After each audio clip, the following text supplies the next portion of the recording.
Hi friends, I am Ramesh Manas, your best friends from Study HPEG and Reasoning channel.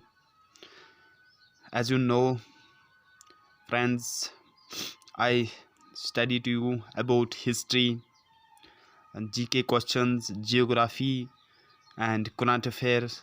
As you know, and about some reasoning.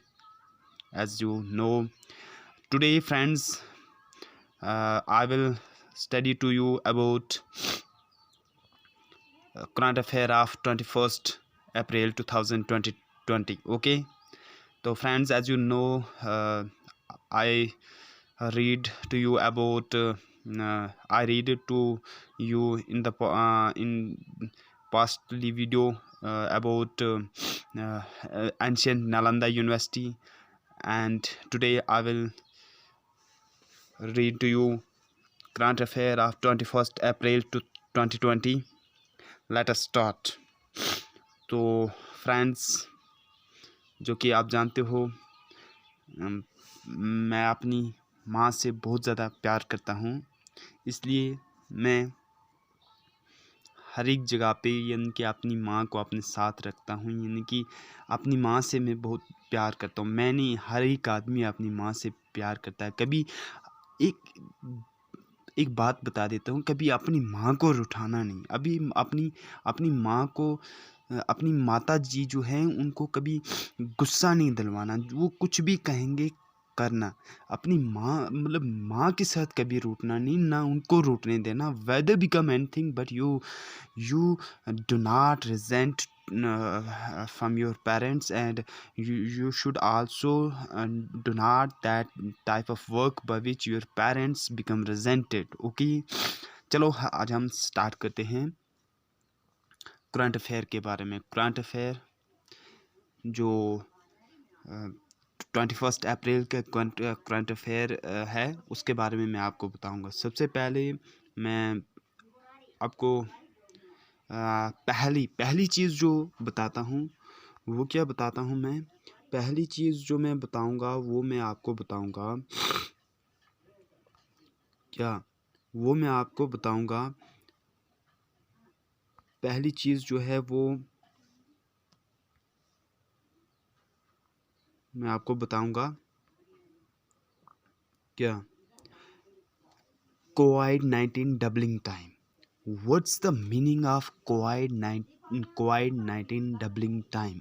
COVID-19 doubling time जो है ये क्या है? क्या इसका क्या मतलब है? मतलब मीनिंग क्या है? अब COVID-19 doubling time तो इसके बारे में मतलब थोड़ा कंफ्यूज हो जाता है ना कि कोविड-19 तो है, उसके बारे में तो जानते हैं हम, लेकिन कोविड-19 डबलिंग टाइम जो है वो क्या है, उसके बारे में थोड़ा कंफ्यूज हो जाते हैं हम बच्चे। तो मतलब सॉरी फ्रेंड्स जो हमारे हैं, जो aspirants of SC CRPF UPSC के जो हैं, तो यानी कि वो कंफ्यूज हो जाते हैं कि भाई जो हमारी जो कोविड-19 डबलिंग टाइम जो है ये क्या है।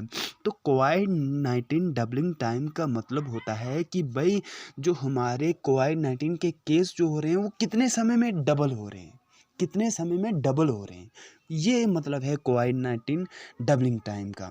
यानी कि जैसे हमारे यानी कि इंडिया के अगर 21 अप्रैल तक अगर इंडिया की बात करें कि जो डबलिंग टाइम जो इंडिया का एवरेज डबलिंग टाइम रेट जो है वो 7.5 डेज़ है। 7.5 डेज़ यानी कि इसका मतलब है कि 7.5 दिन में डबलिंग टाइम यानी कि डबल केसेस जो हैं इंडिया में आ रहे हैं। पूरे एवरेज इंडिया में, हमारे पूरे एवरेज नेशनल में जो एवरेज यानी कि डबलिंग टाइम रेट जो है वो 7.5 डेज़ है। 7.5 डेज़ का मतलब कि भाई 7.5 दिन में डबल केसेस हो रहे हैं कोविड-19 के। यानी कि जैसे मान लो कि एक दिन में अगर 40 केस हो रहे हैं तो 7.5 दिन में 14 केस, और 7.5 दिन में 28 केस, और 7.5 दिन में उससे डबल केस जो हैं वो हो रहे हैं।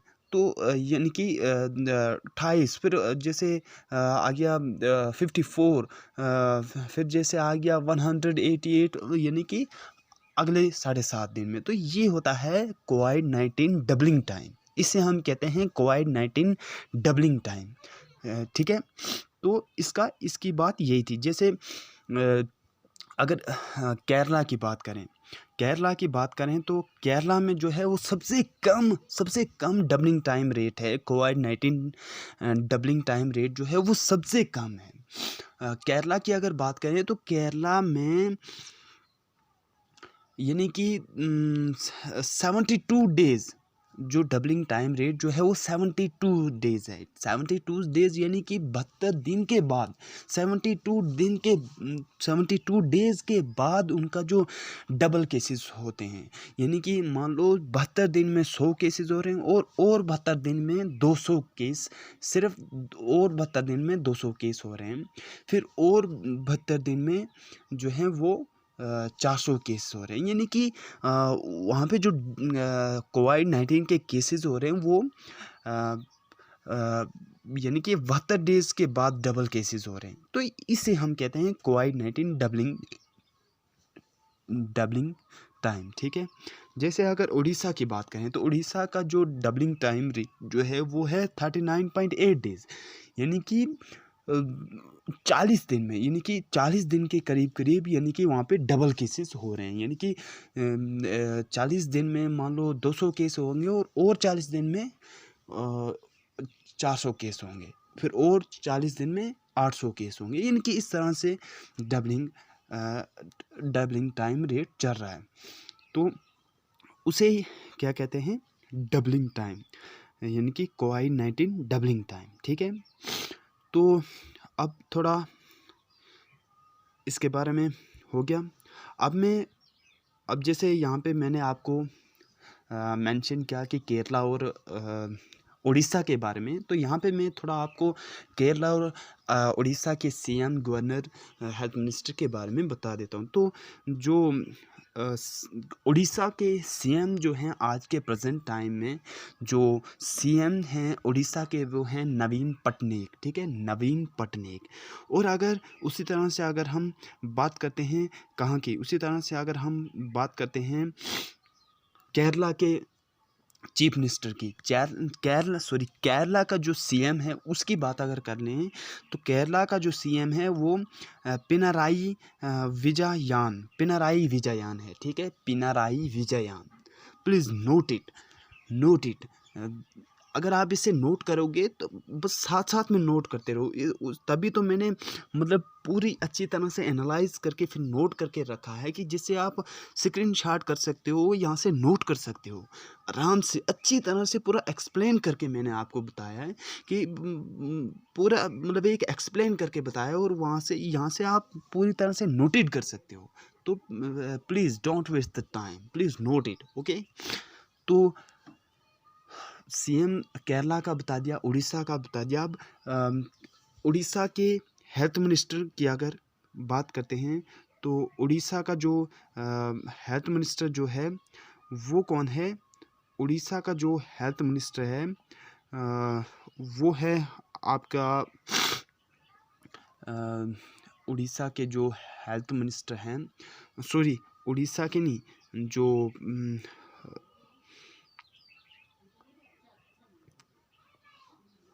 केरला के हेल्थ मिनिस्टर जो हैं वो हैं के शैलजा। ठीक है, केरला के जो हेल्थ मिनिस्टर हैं वो के शैलजा है। ठीक है, K Shailaja. Please note it. Kerala के जो हेल्थ मिनिस्टर जो हैं, जो आज यानी कि मतलब जो केरला में जो कंडीशंस यानी कि महामारी के एपिडेमिक की हो रही है उसको जो मेंटेन कर रहे हैं, तो वो यानी कि वो हेल्थ मिनिस्टर उसी के रिलेटेड रखो ना, ट्रिक बता रहा हूँ मैं आपको।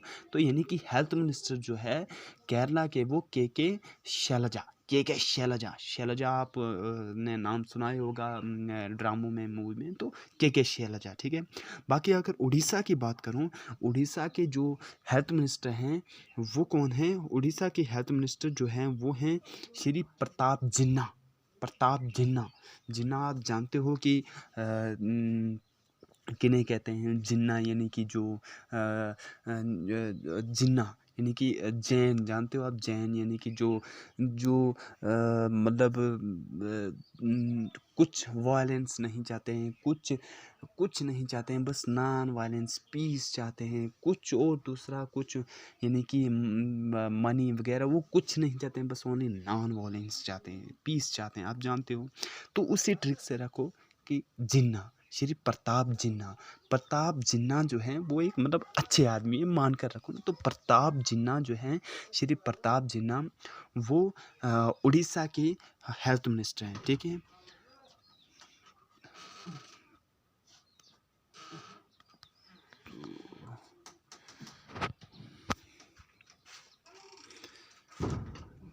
Governor of Kerala.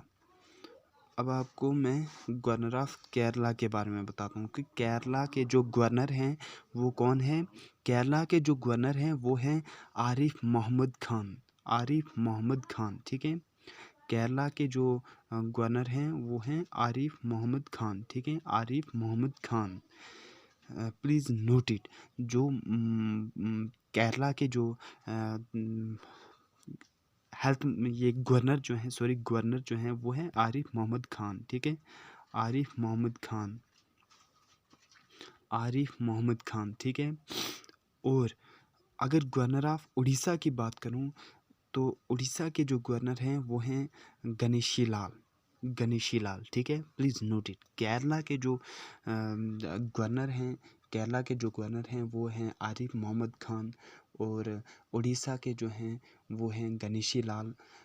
केरला के जो हेल्थ मिनिस्टर हैं वो हैं के शैलजा। उड़ीसा के हेल्थ मिनिस्टर जो हैं वो श्री प्रताप जिन्ना, ठीक है। उड़ीसा के सीएम जो हैं वो हैं नवीन पटनायक। और उसके बाद केरला के जो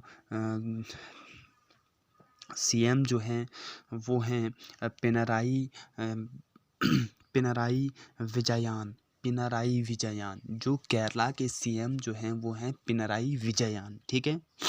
Kerala, please note it. Kerala के जो सीएम हैं वो हैं पिनराई विजयन, पिनराई विजयन, ठीक है। अब आपको मैं एक क्वेश्चन पूछता हूँ कि भाई चलो केरला और उड़ीसा के बारे में बता दिया, लेकिन जो जे.एंड.के जो है, जे.एंड.के के जो हेल्थ मिनिस्टर हैं वो कौन है। जे.एंड.के के जो हेल्थ मिनिस्टर हैं वो हैं बाली भगत, ठीक है, बाली भगत। जे.एंड.के के जो हेल्थ मिनिस्टर हैं वो हैं बाली भगत, ठीक है। आपसे कोई क्वेश्चन पूछ सकता है, जैसे आप जे.एंड.के के अगर स्टूडेंट्स हो, मेरे फ्रेंड्स हो, तो आपको कोई भी पूछ सकता है कि जो जे.एंड.के के हेल्थ मिनिस्टर हैं वो आज प्रेजेंट टाइम में वो कौन है, बाली भगत, श्री बाली भगत, ठीक है। उसके बाद अगर आप जानते हो कि ये 370 के एब्रोगेशन के बाद, एबोलिशन के बाद जे.एंड.के स्टेट को 2 यूटी में डिवाइड कर दिया गया है, एक जे.एंड.के और एक लद्दाख में। तो अब लद्दाख का जो हेल्थ मिनिस्टर है वो अलग है, तो वो कौन है, डॉक्टर हर्षवर्धन, ठीक है। और जैसे कि आप हाँ जानते हो कि हमारे इंडिया के जो हेल्थ मिनिस्टर हैं वो भी हैं डॉक्टर हर्षवर्धन, ठीक है। तो हर्षवर्धन, ठीक है। तो अब एक और क्वेश्चन, पहले जानते हो कि आप एक जे.एंड.के एक ही स्टेट थी, तो जे.एंड.के का जो एरिया था तो वो था टेट्रा 236, यानी कि ये नेमोनिक्स थी, टेट्रा 236, यानी कि 2,22,236 स्क्वायर किलोमीटर, यानी कि टेट्रा 236 स्क्वायर किलोमीटर। लेकिन अब ये जब 2 यूटी में डिवाइड किया गया है तो यहाँ पे जो लद्दाख का एरिया जो है वो बहुत ज़्यादा है और जे.एंड.के का कम है। लद्दाख की अगर बात करूं तो लद्दाख का जो टोटल एरिया जो है आज वो है 59,146 स्क्वायर किलोमीटर। कितना, 59,146 स्क्वायर किलोमीटर, ठीक है। और अगर उसी तरह से जे.एंड.के की बात करूं तो जे.एंड.के का एरिया जो है वो बहुत ही कम है, लद्दाख की यूटी से, लद्दाख की एरिया से बहुत कम है, जो है 42,241 स्क्वायर किलोमीटर, ठीक है, 42,241 स्क्वायर किलोमीटर, ठीक है। अब मैं आपको किसके बारे में बताता हूँ, अब मैं आपको आरोग्य सेतु ऐप के बारे में बताता हूँ, कि जो कि आप जानते हो कि मोदी जी जब भी भाषण करते हैं तो अपने भाषण में वो हर वक्त बोलते हैं कि आप आरोग्य सेतु ऐप का यूज़ करो। तो आप ये सोचते होंगे कि क्यों इतनी ज़रूरी है आरोग्य सेतु ऐप।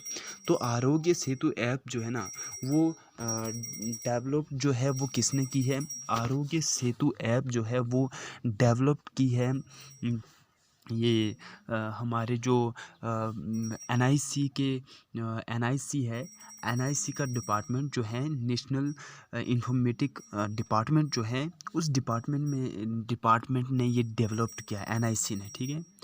एनआईसी ने ये डेवलप्ड किया है, national informatic department. National informatic department का मतलब है कि वो डिपार्टमेंट जो यानी कि पूरे हमारे नेशनल में, यानी कि हमारे पूरे नेशन में, यानी कि जो भी घटना होती है, जो भी घटना इवेंट्स कुछ भी होता है, उसकी जो इन्फॉर्मेशन बताता है, तो उसे हम एनआईसी कहते हैं,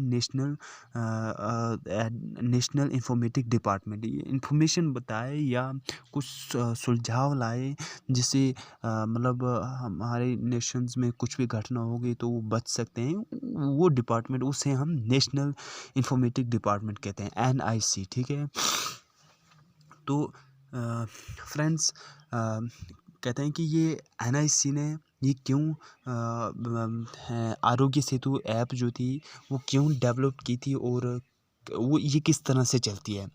तो आरोग्य सेतु ऐप जो है वो इन्होंने डेवलप इसलिए की थी कि ये आरोग्य सेतु ऐप जब हर एक के मोबाइल में डाउनलोड होगी प्ले स्टोर से जब ये डाउनलोड होगी, तो इसमें क्या होगा कि जब अगर इसमें जो पर्सन भी इसे डाउनलोड करेगा, तो वो अपना जीपीएस और यानी कि लोकेशन और जो ब्लूटूथ ऑन रखेगा, तो उसकी वजह से, उसकी मदद से जो एनआईसी होगी वो मतलब उनकी ट्रैकिंग कर देगी, यानी कि कोई भी अगर यानी कि कोविड-19 से सफ़र होगा पर्सन कोई भी, तो यानी कि उसे ट्रैक कर लेगी और फिर इंफॉर्मेशन कर देगी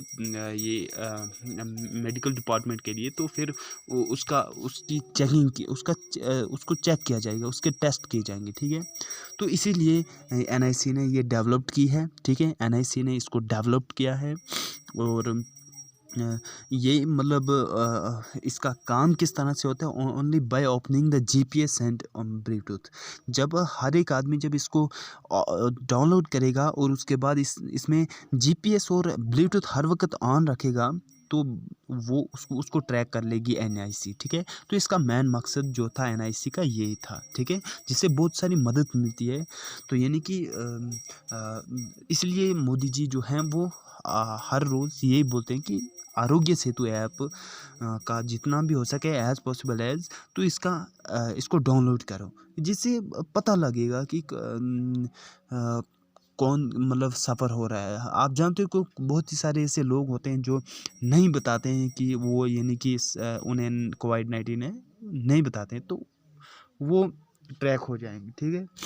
तो एनआईसी जो है वो किसके अंडर काम करती है, जो नेशनल इंफॉर्मेटिक डिपार्टमेंट जो है वो किसके अंडर काम करता है, वो अंडर काम करता है under the ministry of electronics and information technology, ठीक है।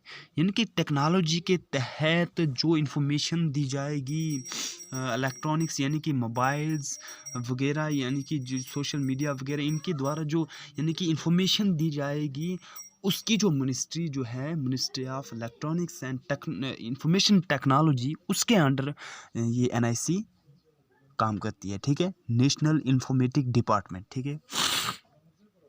अब मैं आपको थोड़ा बताऊंगा किसके बारे में, ये यानी कि डेवलप्ड जो की है आरोग्य सेतु ऐप, ये तो एनआईसी ने की है, लेकिन लास्ट जो की है वो इंडियन गवर्नमेंट ने की है, ठीक है। अच्छा, अब मैं आपको बताऊंगा कि भाई CPWD क्या है, ये क्या है, इसकी फुल फॉर्म क्या है, ये मतलब क्या है CPWD।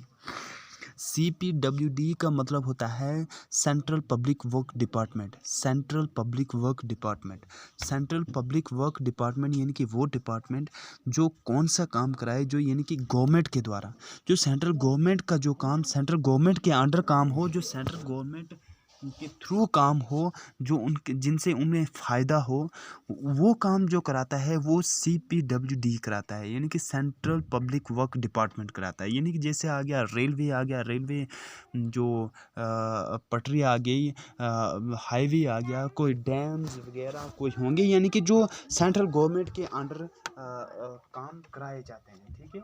तो यानी कि सेंट्रल गवर्नमेंट के जो काम होते हैं, सेंट्रल गवर्नमेंट के थ्रू जो काम किए जाते हैं, उन काम को CPWD करवाती है, यानी कि सेंट्रल पब्लिक वर्क डिपार्टमेंट कराती है। तो इसके बारे में मैंने आपको क्यों बताया, एक तो ये आपको पूछ सकते हैं कि भाई CPWD क्या है, तो सेंट्रल पब्लिक वर्क डिपार्टमेंट उनका क्या काम होता है, तो मैंने आपको बता दिया। लेकिन यहाँ पे मैंने आपको किस तरह से मेंशन किया, यहाँ पे मेंशन किया कि आज ही ये सेंट्रल गवर्नमेंट ने, यानी कि मिनिस्ट्री ऑफ होम अफेयर्स ने ये एक आर्डर दिया था कि भाई जो भी यानी कि जो लेबर्स हैं, ये काम करने वाली जो under CPWD central public work department के सेंट्रल पब्लिक वर्क डिपार्टमेंट के अंडर जो काम कर रही है लेबर्स, वो जा सकती है, वो काम कर सकती है, अपनी मतलब दिन लगा सकती है, और यानी कि और उसे यानी कि आरोग्य सेतु ऐप जो है वो अवश्य क्या करना है, डाउनलोड करना है अपने अपने मोबाइल में, जिससे अगर किसी को भी एक तो सोशल डिस्टेंस मेंटेन करके रखना है, फिर पहले तो उनको टेस्ट करा के भेजा जाएगा, टेस्ट कराएंगे, भेजा जाएगा, तो उसके बाद यानी कि उन्हें आरोग्य सेतु ऐप भी डाउनलोड करनी है, तो फिर उन्हें वो ट्रैक करते रहेंगे, तो उन्हें पता लग जाएगा, तो इसलिए उन्होंने बोला कि भाई वो जा सकते हैं। तो यही मैंने आपको आरोग्य सेतु रिलेटेड के ऐप ये CPWD बता दिया, सेंट्रल पब्लिक वर्क डिपार्टमेंट, ठीक है। तो अब मैं आपको क्या बताऊंगा about new development bank, new development bank के बारे में, ठीक है, कि न्यू डेवलपमेंट बैंक जो है वो क्या है, उसका मतलब उसका मकसद क्या है, क्या कारण है न्यू डेवलपमेंट बैंक का, वो किस लिए है, उसके बारे में मैं आपको बताऊंगा, ठीक है। न्यू डेवलपमेंट बैंक, तो कहते हैं कि न्यू डेवलपमेंट बैंक जो है सबसे पहले किसने, यानी कि न्यू डेवलपमेंट बैंक डेवलप्ड किसने किया है, किसने इस्टेब्लिश किया है, ब्रिक्स ने। ब्रिक्स यानी कि ब्राज़ील, रशिया, इंडिया, चाइना और साउथ अमेरिका, इन पांच जो ये पांच कंट्रीज़ हैं, इन पांच कंट्रीज़ ने डेवलप्ड किया है इस न्यू डेवलपमेंट बैंक को, ठीक है। सॉरी,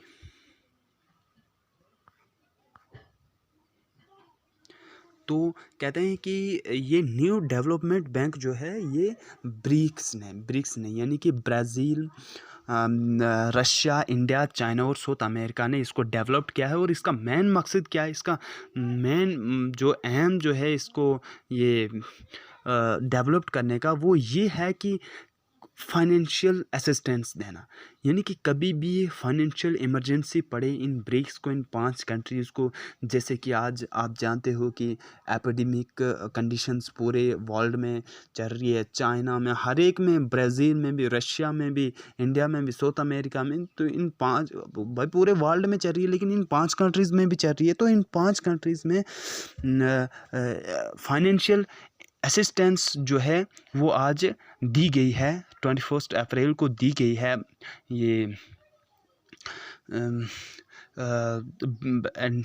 न्यू डेवलपमेंट बैंक के द्वारा, NDB के द्वारा इनको फाइनेंशियल असिस्टेंस दी गई है फॉर फाइनेंशियल इमरजेंसी के लिए, जो कि आज आप जानते हो। तो जो NDB न्यू डेवलपमेंट बैंक ने जो ब्रिक्स के लिए जो फाइनेंशियल असिस्टेंस दी है वो $5 मिलियन दी है, ठीक है। यानी कि $5 मिलियन, यानी कि जो मतलब NDB ने नेशनल डेवलपमेंट बैंक जो है उसने यानी कि जो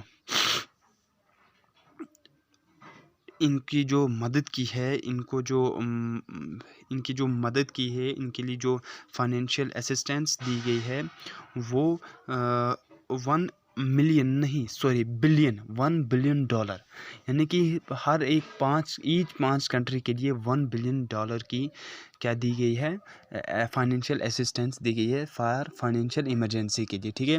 यानी कि हर एक कंट्रीज़ के लिए $1 बिलियन की असिस्टेंस दी गई है NDB के द्वारा। इनकी बहुत बड़ी फाइनेंशियल असिस्टेंस दी गई है जिसके द्वारा यानी कि वो बहुत ही कुछ बना सकते हैं। हेल्थ सेक्टर जैसे हॉस्पिटल्स बना सकते हैं या वैक्सीन की खोज के लिए मतलब वो एक्सपेंडिचर कर सकते हैं, इसका यूज़ कर सकते हैं। तो यानी कि बहुत बड़ी असिस्टेंस दी है NDB ने, न्यू डेवलपमेंट बैंक ने। तो कहते हैं कि निर्मला सीतारामन जो हमारे फाइनेंस मिनिस्टर हैं, निर्मला सीतारामन फाइनेंस मिनिस्टर जो हैं हमारे इंडिया के, तो उन्होंने आज 21 अप्रैल को यानी कि आज 21 अप्रैल जो थी, 21 अप्रैल को ये क्या थी कि फिफ्थ यानी कि 5th एनुअल मीटिंग थी NDB की, न्यू डेवलपमेंट बैंक की। तो इसमें यानी कि फ़ोन कॉन्फ्रेंस में यानी कि मोबाइल कॉन्फ्रेंस में ही उन्होंने 5th एनुअल मीटिंग की ऑफ NDB की, न्यू डेवलपमेंट बैंक की, क्योंकि आप जानते हो आज लॉकडाउन है। तो इसमें यानी कि जो निर्मला सीतारामन जी जो थी, तो उन्होंने बोला कि भाई फाइनेंशियल असिस्टेंस और भी होनी चाहिए थी, यानी कि $2 बिलियन यानी कि $2 बिलियन जो थी ईच कंट्री को देनी चाहिए थी, यानी कि 10 बिलियन की फाइनेंशियल असिस्टेंस होनी चाहिए थी। लेकिन जो भी दी तो बहुत अच्छा, उन्होंने धन्यवाद किया उनका। तो NDB ने यानी कि फाइनेंशियल असिस्टेंस दी $1 बिलियन की ईच कंट्री के लिए, ब्रिक्स के लिए, ठीक है। तो कहते हैं कि ये इस न्यू डेवलपमेंट बैंक जो है, न्यू डेवलपमेंट बैंक की जो इस्टेब्लिशमेंट हुई थी, स्थापना जो हुई थी वो 2014 में हुई थी, ठीक है। 2014 में ब्रिक्स कंट्रीज़ ने यानी कि इन 5 कंट्रीज़ ने इसकी इस्टेब्लिशमेंट की थी फॉर द फाइनेंशियल असिस्टेंस के लिए इन फाइनेंशियल इमरजेंसी में, ठीक है। तो जैसे कि आज इनको मिली, ठीक है। तो कहते हैं कि अगर बात करें कि जो इंडिया से जो फर्स्ट प्रेसिडेंट थे ब्रिक यानी कि NDB के, न्यू डेवलपमेंट बैंक के जो इंडिया से प्रेसिडेंट थे ना, फर्स्ट प्रेसिडेंट, तो वो फर्स्ट प्रेसिडेंट जो थे वो कौन थे, वो थे KV कामात जो थे वो फर्स्ट प्रेसिडेंट थे, यानी कि ये न्यू डेवलपमेंट बैंक के इंडिया से, ठीक है। दूसरी कंट्री से तो दूसरे थे, लेकिन इंडिया से जो फर्स्ट प्रेसिडेंट थे न्यू डेवलपमेंट बैंक के वो थे KV कामात, ठीक है, KV कामात। तो कहते हैं कि आज तक अगर हम आपको बताएंगे कि न्यू डेवलपमेंट बैंक ने आज तक यानी कि 2014 से लेकर 2020 तक अगर आज तक की बात करें, तो उन्होंने यानी कि 21 अप्रैल तक यानी कि उन्होंने जो ये फाइनेंशियल असिस्टेंस दी है वो कितनी दी है, $4,183 मिलियन, 4,183 यानी कि 4,183 मिलियन की फाइनेंशियल असिस्टेंस दी है। तो बहुत ही बड़ी यानी कि financial assistance new development bank ने दी है इंडिया के लिए, जिसमें इंडिया ने यानी कि 14 प्रोजेक्ट्स जो हैं वो आज तक बनाए हैं। तो यानी कि न्यू डेवलपमेंट बैंक की अगर बात करें तो आज तक उन्होंने कितनी फाइनेंशियल असिस्टेंस दी है, तो 4,183 मिलियन की फाइनेंशियल असिस्टेंस जो है वो दी है इंडिया को, ठीक है। आज तक की अगर बात करें तो दोस्तों आज एक और क्वेश्चन मैं आपको बता देता हूँ कि भाई जो 21 अप्रैल है, हम जानते हैं कि आप सारे जो हैं वो सिविल सर्विस के एस्पायरेंट्स हैं, IAS के एस्पायरेंट्स हैं, आईएएस के जो हैं वो एस्पायरेंट्स हैं। तो आप जानते हो कि नेशनल सिविल सर्विस डे जो है वो कब मनाया जाता है? तो नेशनल सिविल सर्विस डे जो है वो 21 अप्रैल को मनाया जाता है। तो मैं आप सबको शुभकामनाएं देता हूँ। मैं कोई वो प्रेसिडेंट या प्राइम मिनिस्टर नहीं हूँ, लेकिन प्रेसिडेंट प्राइम मिनिस्टर ने भी शुभकामनाएं दी हैं जो सिविल सर्विस के जो मतलब ऑफिसर हैं उनको दी है। आईएएस उनको मतलब धन्यवाद उनका क्या है, क्योंकि वो बहुत ही अच्छा काम कर रहे हैं हमारे स्टेट्स में, डिस्ट्रिक्ट्स में, हमारे पूरे ऑल इंडिया में अच्छे काम कर रहे हैं, इसलिए उनको धन्यवाद दिया है। तो 21 अप्रैल को नेशनल सिविल सर्विस डे बनाया जाता है, ठीक है? तो प्लीज़ याद रखना, ठीक है? तो अब मैं आपको मैटरहॉर्न माउंटेन के बारे में पढ़ाता हूँ।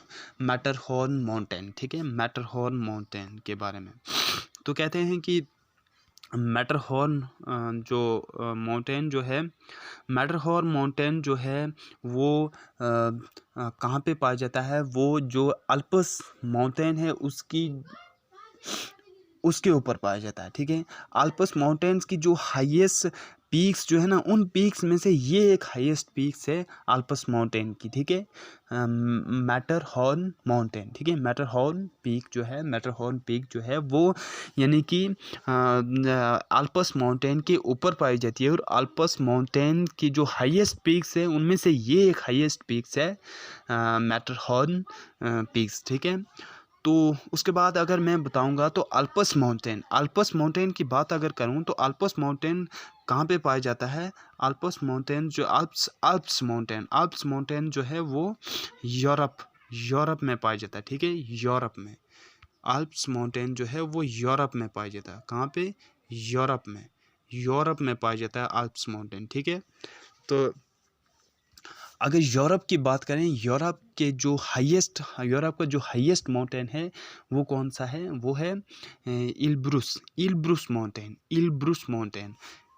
जो यूरोप का हाईएस्ट माउंटेन है वो है इल्ब्रुस माउंटेन, ठीक है? इल्ब्रुस माउंटेन। और इल्ब्रुस माउंटेन यूरोप की किस कंट्री में पाया जाता है? इल्ब्रुस माउंटेन जो है वो यूरोप की रशिया कंट्री में पाया जाता है, ठीक है? आप जानते हो कि रशिया कंट्री जो है डिवाइड है यूरोप में भी और एशिया में भी। किस यानी कि जो मतलब जिस माउंटेन्स के द्वारा वो डिवाइड है उसे हम यूराल माउंटेन कहते हैं। आप जानते हो? आप नहीं जानते होंगे तो मैंने आपको बता दिया इसमें इसका रिलेटेड कि भाई रशिया जो है वो तो यूरोप में भी पाई जाती है, लेकिन एशिया कंटिनेंट में भी, दोनों कंटिनेंट में डिवाइड है।